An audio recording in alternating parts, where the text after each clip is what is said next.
Hi there, hope you're all doing well. I'm doing a quick one this week as I'm decorating my office, so I actually have nowhere to paint. So this is actually a showcase of all these Saurian models that I've got painted so far, with a little bit of lore to go in with them. If you have any questions, feel free to drop them in the comments below. You can also join Discord using the link in the description where you can share anything you have been hobbying on.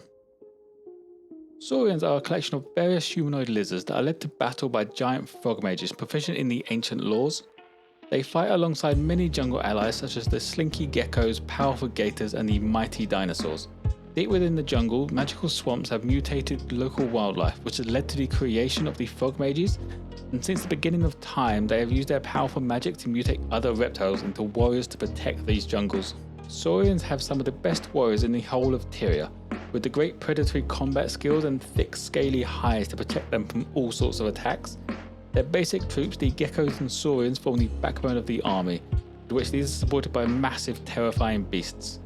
Now with the Great Rift has opened, they have mobilized to counter the demon threat, no matter what the cost may be.